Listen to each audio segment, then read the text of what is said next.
कांतीराम बोराडे पाटील, सामाजिक कार्यकर्ता आणि पत्रकार। आज आपण राजगुरुनगर शहरालगत खेड तालुका या पेठ घाटामध्ये आहोत आणि इथे लाईव्ह आहोत। धक्कादायक असा प्रकार आपण शासनाला आणि यंत्रणांना दाखवत आहोत, कारण अनेक महिलांचे फोन आले होते का इथे व्यवसाय चालतो। प्रचंड धक्कादायक अशी माहिती तुम्ही कॅमेरामॅनला मी विनंती करू शकतो, हे पाहू शकता। हे पसारा हे अत्यंत दुर्दैव आणि लज्जास्पद, दाखवायला सुद्धा लाज वाटते। ही दारू, अरे बापरे बापरे बापरे, ही दारू बघा।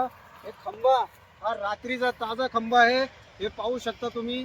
पुन्हा मी कॅमेरामॅनला विनंती करतो, हा पूर्ण परिसर, हा गट नंबर कोणाचा आहे, ही जागा कोणाची आहे आम्हाला माहिती नाही, परंतु अत्यंत धक्कादायक असा प्रकार हे इथे सुद्धा पाहू शकता तुम्ही। हे पहा, हे पसारा बघा, इथलं ते उडून गेलेलं आहे। इकडे या, ह्या थोडं स्कॅम, हे बाटल्या दारूची दाखवा, ही बाटली दारूची बघा। धक्कादायक प्रकार, बापरे बाप। हे पाहू शकता तुम्ही, या परिसरातलं हे पाहू शकता, हे पाहू शकता, हे पाहू शकता, हे पसारा बघू शकता। अरे बापरे, लाखोच्या वर हे तुम्ही पाहू शकता। तुम्हाला अजून दाखवण्याचा आमचा प्रयत्न राहिले, पाहू शकता तुम्ही। दारू, गुटखा, कंडोम, लाखोच्या संख्येने कंडोम या ठिकाणी पुणे बुधवार पेठ अलीगड काय असं या ठिकाणी आता दिसतंय। कॅमेरामॅनला पुन्हा विनंती करतो का या पुढं हे पाहू शकता। हे दारू,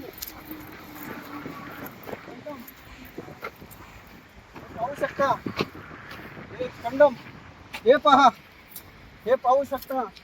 प्रचंड मोठा परिसर, कॅमेरामॅनला विनंती करतो, हे पाहू शकता, हे पाहू शकता। हे फॉरेस्टचा परिसर, संबंधित फॉरेस्ट यंत्रणांनी जागा व्हा, हे पाहू शकता। हे पहा, हे फॉरेस्ट याच ठिकाणी पहा, तिथे एक जागा आहे, अत्यंत दारूच्या बाटल्या, पुढे दारूच्या बाटल्या पाहू शकता तुम्ही। हे पहा दारू, तिकडे गुटखा, हे दारू, हे पाहू शकता तुम्ही। हे पहा कंडम फॅक्टरी, हे पहा, हे पाहू शकता, हे पाहू शकता। हे पहा दारू, हे पाहू शकता। संपूर्ण परिसर दारूच्या बाटल्या या ठिकाणी, हे पहा कंडम, हे पहा संपूर्ण, हे पहा दारूच्या बाटल्या, कंडम, हे पहा, ही दारू, ही ताजी बॉटल, या इकडं कॅमेरामॅनला विनंती करतो या। हे प्रचंड दारू, फॉरेस्ट मध्ये दारू, हे बाटल्या, दारू, या इकडे कॅमेरामॅनला विनंती करतो तुम्ही। प्रचंड मोठा परिसर, हे पाहू शकता। हवे लगत ह्या बाटल्या, हे कंडम, हे पहा, लाखो कंडम, हे पाहू शकता।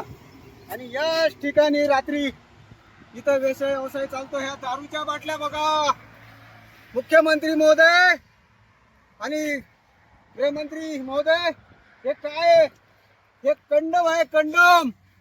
या ठिकाणची धक्कादायक अशी माहिती का याच रातोरात 40-50 हजार रुपये धंदा हा कोण करतं आणि यांची भाड कोण घेतं, याचा शोध लागला पाहिजे।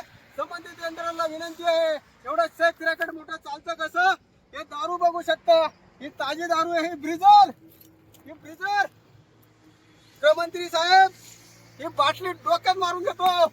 हे काय, या बाटल्या, ही 90, ही 60, हे शेतकऱ्यांचं, गोरगरिबांचं सरकार या ठिकाणी लुटलं जातं। गोरगरीब ड्रायव्हर लोकांना त्यांची पाकिटं काढून घेतली जातात। तक्रारी झाल्या तर तक्रारीच्या पुढे काय होत नाही। अत्यंत धक्कादायक गोष्ट, राजगुरुनगर खेड घाटामध्ये आपण लाईव्ह आहोत, हे पाहू शकता। अरे काय, अरे हे पहा, गृहमंत्री साहेब हे तुम्ही बघा, अरे इथं हे पाहू शकता तुम्ही, हे पाहू शकता या ठिकाणी। ठिकाणी पुण्याची बुधवार पेठ नाव दिलं तर काही वावगं ठरणार नाही. हे प्रचंड असा हा परिसर आहे. मी जाऊ शकत नाही वरती खाली. हा जवळजवळ 3 एकरच्या आसपास हा एरिया आहे. ह्याच्यामध्ये शरम येते. माझ्या माय भगिनींनी मला फोन केले, दादा इथला व्हिडिओ करून दाखवा. जेवायला जाते आम्हाला लाज वाटते, आमचा परिवार असतात, आमच्या मुली असतात, आम्ही करू काय? हे सांगण्याचं काम, दाखवण्याचं काम मी करतोय. पण जबाबदार यंत्रणा लक्षात ठेवा. इथून पुढे जर अशा परिस्थितीला तुम्ही उपाययोजना केली ना, हा नाशिक हवे याच ठिकाणी मुरीमध्ये इथं काही चालकाला डांबण्यात आलं होतं, इथं मारझोड झाली होती आणि त्याच्या तक्रारी सुद्धा होत नाही, ते निघून पळून जातात. मला विनंती करतो मी, हे पाहू शकता इथे या ठिकाणी सुद्धा कंडमच्या कंडम कचरा साम्राज्य. या पुणे नाशिकला हे दाखवा या परिसरात काय चालतं ते पाहू शकता तुम्ही. अत्यंत निंदनीय. याची शासनाला विनंती आहे, संबंधित यंत्रणांना विनंती आहे, हे खपून घेतला जाणार नाही. हा 30-40 रुपयाचा धंदा हा राजगुरुनगर तालुक्यात लज्जास्पद आहे आणि याची इन्क्वायरी झाली पाहिजे. ही जागा कोणाची आहे, त्याला खतपाणी कुणी घातलंय, हे सगळं काय चाललं? अरे दिवसा ढवळ्या या ठिकाणी हवे याच ठिकाणी रात्री गाड्या लागल्या होत्या. अनेक गोरगरिबांना लुटलं जातं, ड्रायव्हरला इथून हात केला जातो, इथून आतमध्ये नेलं जातं.